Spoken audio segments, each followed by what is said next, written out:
Budol na naman. So, eto na nga, mag-unbox tayo ng parcel natin. Ito nga pala yung lumang side mirror na Spiker na galing Thailand. At ito naman yung PM5 na galing Indonesia.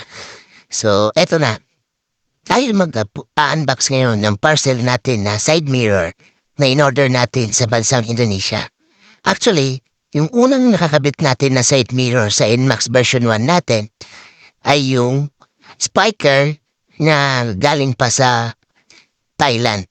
Actually, mga 4 na taon ko rin siyang ginamit o higit pa yata. Matibay naman siya at magandang klaseng side mirror. Folding din siya.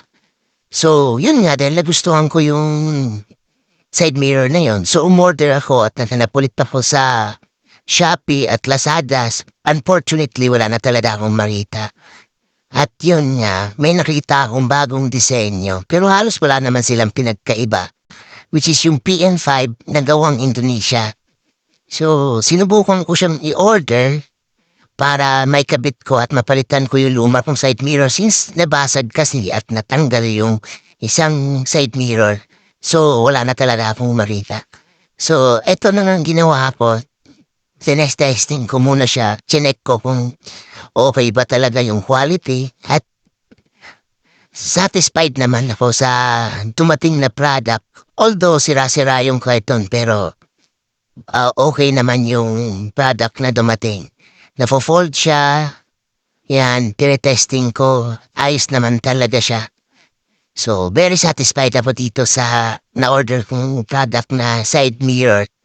At ngayon, susubukan din natin siyang ikabit sa motor natin pero mga gabi ko na siya ikakabit kasi para mas makita nyo na kung ano yung epekto niya sa gabi at kung gaano kaliwanag yung ilaw niya sa side mirror. Kasi nasa sayo kasi kung sasabay mo siya sa signal light or sa park light ng iyong motor. So, tara guys, samahan niyo ako para makita niyo yung results ng ating side mirror. So, eto nga, gabi na. Tinesting natin. So, makita nyo, will illuminated yung motor natin sa gabi. Kaya ang ginawa ko siyang park light para kasi hindi siya masabitan ng kasalubong ko ng mga motor kasi mahilig ako mag-counterflow kamotingan. So, yun lang. Sana, sa may mga NMAX dyan, masubukan nyo rin tong side mirror na to. Salamat!